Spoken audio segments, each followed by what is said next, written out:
del CONADE acompañándonos precisamente con este tema tan delicado. ¿Cómo está, Amparito? Qué gusto, gracias por venir.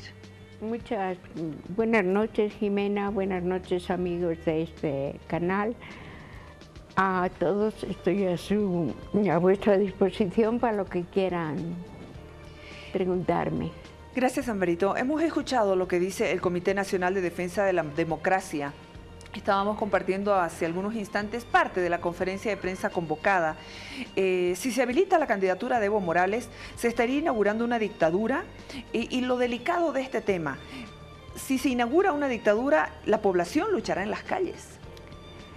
Claro que sí, Jimena, pero antes quiero como presidenta nacional hacer una aclaración a todos los que me escuchan y a este prestigioso canal y también a tu audiencia. La Asamblea Permanente de Derechos Humanos, con algunos de sus fundadores, como el padre Julio Tumiri, como el padre Roberto Iriarte, estuvimos, como mi persona, desde el año 76, que se funda, ahora estamos para cumplir 42 años, este 10 de diciembre, estuvimos siempre desde la fundación del CONADE. ¿Por qué? Porque habíamos salido de una grave dictadura y el CONADE es el Comité en Defensa de la Democracia. Entonces, en ese 80, antes del golpe de García Mesa al 17, habíamos pasado ya varios golpes, el del propio Banzer con su candidato Pérez Albún, después el de Natús, que hemos recordado, algunos de los militares. Pues estábamos en ese 17 de julio triste del año 80, en el CONADE, ahí en la Federación de los Mineros, ahí en el Prado, con Juan Lechín, por la mañana. Yo esa mañana, justamente era el 17 de julio, había comenzado la vacación de invierno como directora en la Escuela Fernando Bravo, y yo en ese momento estuve a partir de las 12, que me llamó personas como Arturo Sís, Jimmy Salles, ya fallecido, Arturo está afuera, también Oscarey, el Marcelo, estaban todos, pero yo a las 9, que ya estábamos convocando, yo había abierto la escuela. Entonces hasta las 12, que me tocaron, que hay golpe, que están las ambulancias, que está Mesa, que está Arce Gómez, pues me escapé, abrí la escuela, despaché a los niños y bajé al Prado. En ese momento que estaban las ambulancias, que salían a ellos por detrás, y Misay con la cabeza, me acuerdo que se escaparon por la parte de atrás, el CONADE, el Arturo, y me decía que había pasado por encima de Marcelo, que le había visto, porque la reunión del CONADE era arriba, en el tercero y cuarto. Entonces, algunas preguntas que a un compañero de la Asamblea o eso, pero ¿qué tiene que hacer la Asamblea en el CONADE, en la defensa, la Asamblea con las mujeres mineras? Pues desde el 71, yo son 47 años que estoy en este país, habíamos estado en defensa de las libertades democráticas, y eso era el CONADE y su historia. Antes como fundadora del CONADE, y después con mi persona y con personas, estaba el padre Julio Tumiri, estaba Roberto Iriarte, estaba Arturo Sís y Misalle, tanta gente conocida, Oscarey, y tanta gente, Lupe Cajía, todos estábamos ahí, habíamos todos trabajado 10 años antes, bueno, desde el 70 con Juan José Torres, el 31 con Banzer, el dictador, etcétera. O sea que tiene un sentido de que la Asamblea esté allí, en el CONADE. ¿Qué puedo decir del CONADE, de esta defensa y concretamente? Mira, yo ya ahora otras veces digo que sueño con mi actividad por casi 50 años en Bolivia, con hechos sobresalientes que les tengo, pero ahora estoy en las noches no soñando, pensando todo lo que tengo que hacer todavía a mis años, porque esa defensa, esas dictaduras que he vivido tantas y a lo largo de estos 50 años, 47 que tengo en este país, me veo en este momento con mayores dificultades que las primeras.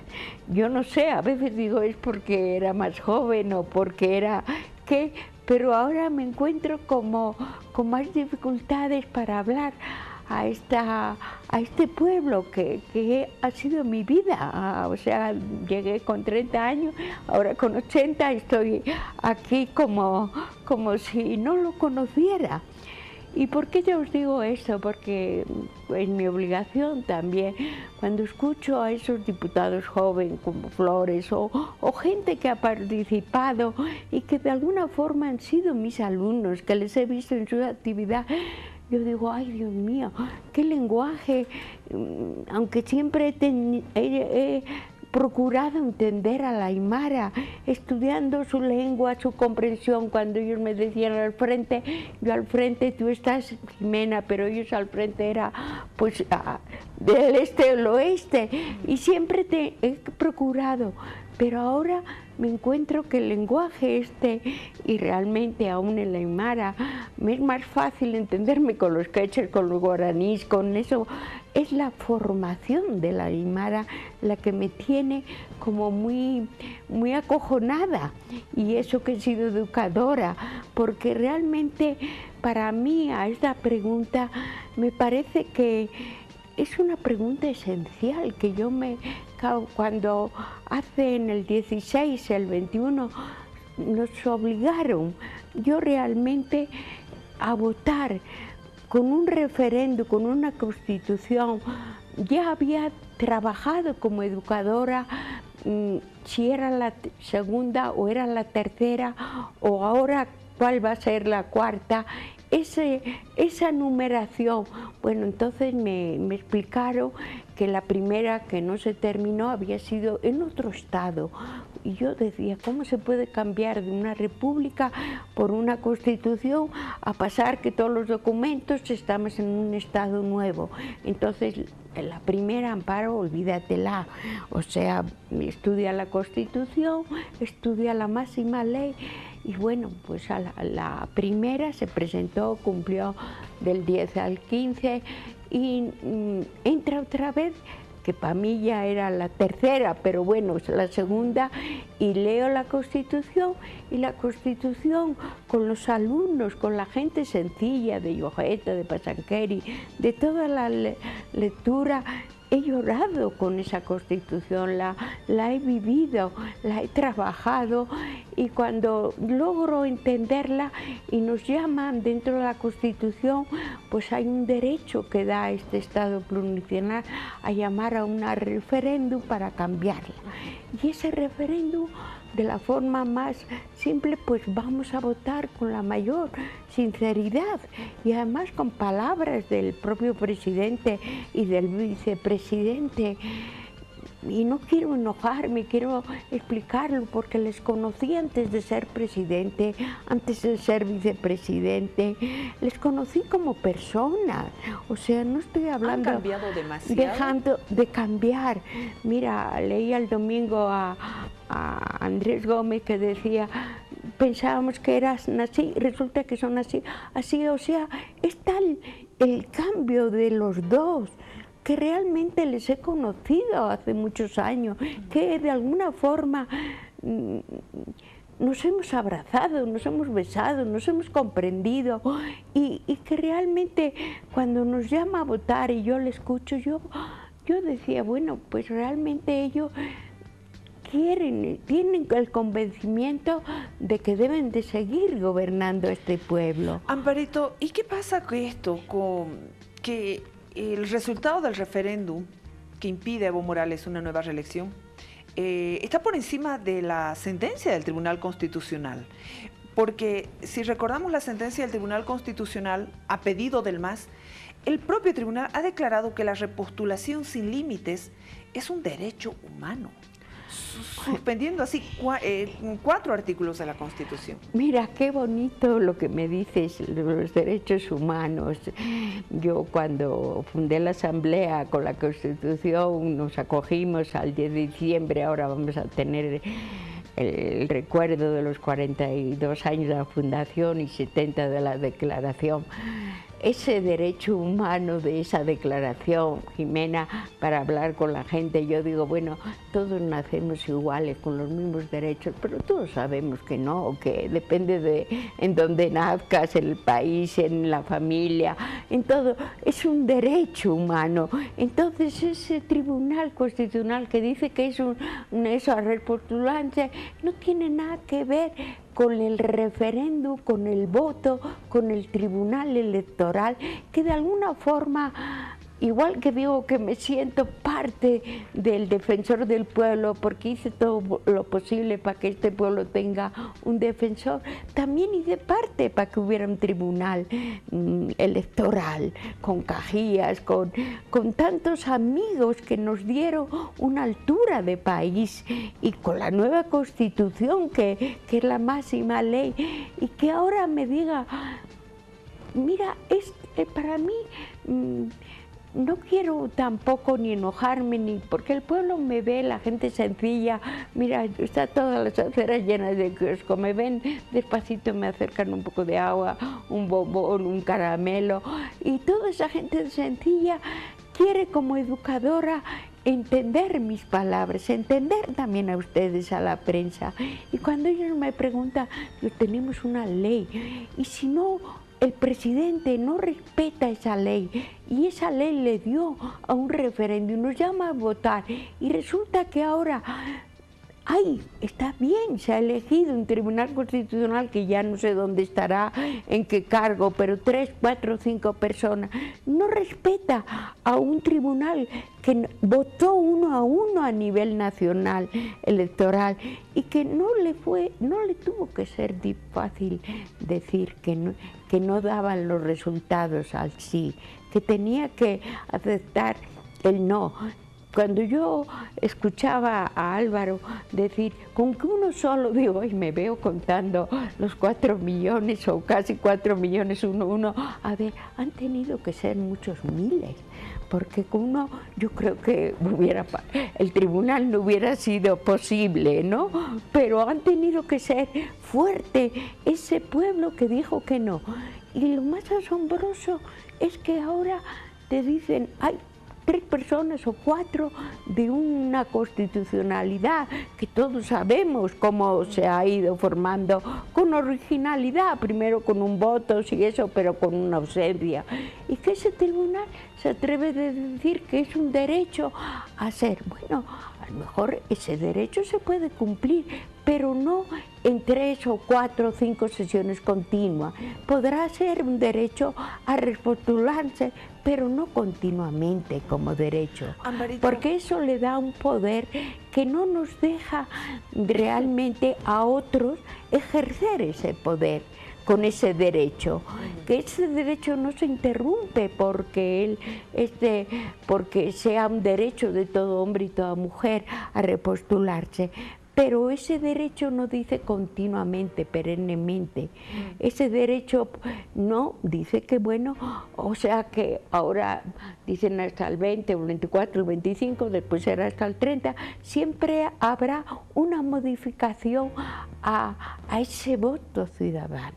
Amparito, uno de los derechos humanos más sagrados es el voto del pueblo, respetarlo.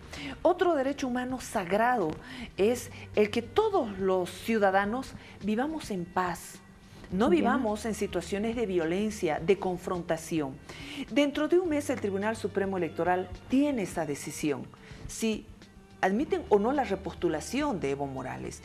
¿Tú qué adviertes ante una situación que pueda ser a favor o en contra del? Mira, la cooperación internacional vienen a preguntarme cómo será esa pregunta. Y yo soy optimista de que Bolivia no va a ser Nicaragua, Bolivia no va a ser Venezuela, que realmente el Evo se tiene que dar cuenta de que la Constitución es la máxima ley, y que si ellos no la respetan, realmente aquí se nos viene un caos, pero un caos realmente puede ser de subversión, pero de que ya cada uno hagamos lo que queramos, que es muy grave, porque ya es difícil. Bolivia internacionalmente está reconocido como tener buenas leyes, con una constitución de 10, ahora España, por ejemplo, está recordando después de una dictadura, yo voté la constitución de allá, 40 años o no sé cuánto, o sea, una institución realmente con sus dificultades, pagada por el pueblo, con mucho bien o mal, pero que hace 12 años que se votó, ¿no? Y realmente que esa constitución no se respete, tanto yo pienso para los militares, para los policías, que ellos me ayudan al pasar y eso. Como les digo, me preguntan ellos y digo, bueno, pues si ustedes cuando bloquean y nos desbloquean y no sé, estos me miran y me dicen, pero es que cumplimos una orden, digo yo, pero no con la violencia, no con, sí, pero es que la gente no nos respeta, mira cómo nos insulta, mira cómo tal, ya, pero intentaremos hablar a la gente de que este paso, que es un derecho, que es verdad la protesta, y ellos me miran y me dicen, ¿a qué hacemos ahora? Y digo, pues no sé, yo le reclamaba que es verdad que ellos obedecían unos mandos, pero que por encima de ellos había el derecho a la expresión, a la voluntad del pueblo, y que tenían que convencernos que tendríamos que pasar de forma a dejar, que bueno, que hay otros caminos. Yo intento con ellos dialogar. Entonces yo, a esta pregunta que me la preguntan si va a haber violencia, pues es verdad que siento, y eso sí que te lo digo, que siento que hay agresividad ahora, que ya tanta división entre todos nosotros, no solamente con la Central Obrera Boliviana, que era el organismo que decíamos, bueno, ellos tenían derecho al poder, pero un poder que fuese para todos, no para un grupo exclusivo, o las federaciones, los mineros, o las Bartolinas, las Corfundeo, todas ellas. Pero ahora es la CIDO, es el CONAMA, es entre todos, estamos todos tan divididos, entre todos ya no sé. Yo cuando dice con la iglesia mismo, tú ves hoy los obispos que tienen el gusto, porque cómo no, como yo a la asamblea, ven Evo a discutirme tus derechos, de este mismo derecho que tú me dices, Jimena, de que es un derecho humano. Yo digo que sí. Mira, para mí está el error, el que está cometiendo con esta cuarta vez, quererse presentar, porque si lo ha hecho bien y no pasara nada, pues podía dejar, descansar y volver como derecho, como toda persona, pero no esta continuidad donde en la asamblea viene la gente de ellos mismos a contarme, nos tienen así cogidos, pero yo a toda la prensa le quiero decir, y al pueblo en general, a las madres sencillas, educadoras, que yo las he tenido ya una generación, 2 y 3, que me dicen, eduque a mi hijo a ser político. Digo, bien, es una acción social, la política es un derecho de todos, pero no para que tenga trabajo. Ahí es donde ya se me encoge el corazón, porque es la forma de que solamente ahora parece que tiene para dar trabajo el Cuando Estado. tienes una afiliación política, ¿no? El Estado. Entonces ahí es donde ya esa formación con su niño pequeño, con su niña, que me piden que, porque son agradecidos. Yo he sido educadora por más de 47 años en las escuelas, en todo mi actuar.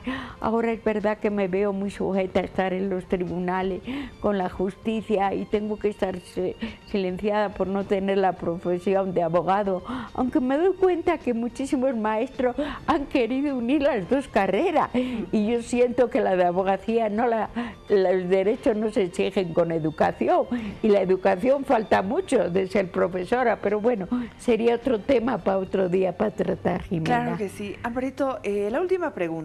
Amnistía Internacional ¿Sí? ha dado a conocer una declaración pública en la que manifiesta su preocupación por las acusaciones del gobierno contra la presidenta, que eres tú, de la Asamblea Permanente de Derechos Humanos de Bolivia.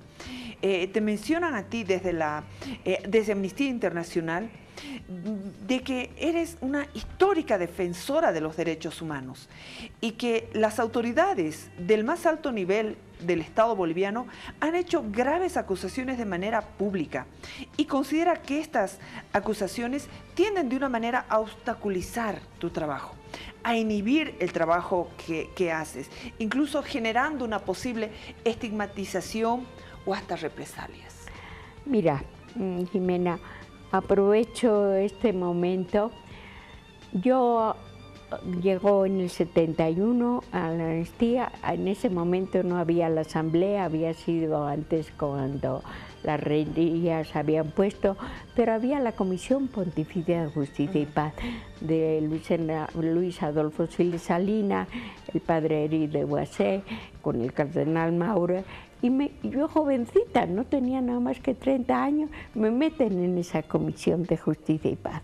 Y fue Penedas Bu, por la publicación Oprimidos por los no vencidos de Josep Arnadas, después la masacre del Valle, que estuve allí con gente del FRIN, como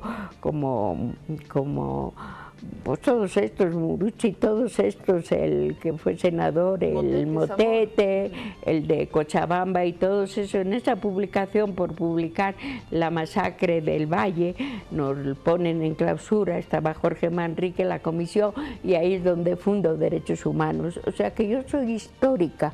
Cuando en el 76 me quisieron expulsar por esa segunda publicación, yo tuve la oportunidad de ir Amnistía Internacional a Londres, invitado por ellos, y realmente visitar en Francia, ya no digo en España, porque en aquel momento yo era hija de la dictadura de España, no había muerto Franco, y entonces estuve en Suecia, estuve en Holanda, estuve en la CIMAD en Francia, estuve en Londres, y ahí jovencita visité Amnistía, y ahora con esto que llaman por la computación que he salido ahí, a mí, bueno, ¿qué te digo? El tener miedo de hablar, de decir la verdad. Cuando ese viernes en la noche Luis Espinal salió del semanario aquí, eran las 9 menos cuarto, y le dijimos, Lucho, sus compañeros, vivía ahí en Miraflores, Lucho, cuídate. Él dijo, no, voy andando todo por el Prado, porque era una hermosura bajar a esa hora, atardecer. Quiero ir al cine, no sabía ni lo que ponían las 6 de agosto, y voy a comer un bocadillo, y bajó. Y después ese Lucho que no tenía miedo, aunque yo creo que en el fondo sí tendría algo de miedo porque salía, pero que iba solo. Yo creo que el derecho a tener miedo, el tener la defensa, pero no cabe duda que esa noche él ha debido dialogar con esos agentes del Departamento de Orden Político, del Guido Benavides, que yo les conocía a todos a ellos, y que me preguntaban qué hace él aquí, qué saben de la coca, qué sabe, que ellos creían que a lo mejor que sabíamos más, y que tú decías, bueno, estamos como toda prensa, como toda investigación, como se estudió la masacre, como todo estamos haciéndolo. Entonces, bueno, yo quiero agradecer a Amnistía y a todos, pero no me importa tanto lo que digan ya. Ahora me dicen, bueno, ¿qué va a pasar? Pero sí que me aprovecho a decir, antes de darme y de preguntarme la prensa esa noticia, me llamó Franky Gutiérrez, que está en el penal, avisando que su juicio iba a ser el lunes y que estuviera ahí. Yo en la última sentencia, que por no escribir bien el nombre, por no poner el salario mínimo que iba a tener, le condenan y sigue ahí detenido, pues resulta que va y sigue ahí. Él me llama, y yo que estaba con la madre del teniente sentada ahí viendo, no participando en el juicio, pero observadora en el juicio del Franky, y la señora digo, pero usted sabe lo que le acusa y lo que ha pasado. Dice, sí, ella me contó así, estaba con un hijo y con otro, y me dice, sí, pero el Franky, que estaba ahí enfrente, así como tú, ahí en ese lado, yo aquí con la señora y aquí los que le acusaban, dice, pero él está vivo y mi hijo muerto. Digo, pero eso no es justicia. Es verdad que yo lo siento, como lo de Apolo y tantos hechos. Pues todo eso en la noche me lo repito, me lo veo ahora. Porque, claro, yo veía a esa señora y tenía razón, pero son dos cosas diferentes, ¿no? De que ella sepa y que tenga la investigación, que disparó a su teniente y que se le estén acusando al otro. Mira, Jimena, sé que tienes gente agradecida por ser la primera vez a todos ustedes, pero quisiera seguir hablando, me pasa con lo de Yeri, me pasa con los 8 niños, 6 niños del atentado de Oruro, que tengo toda la documentación, con un único detenido que yo digo, he hablado con todo eso para traerle, y yo agradecida.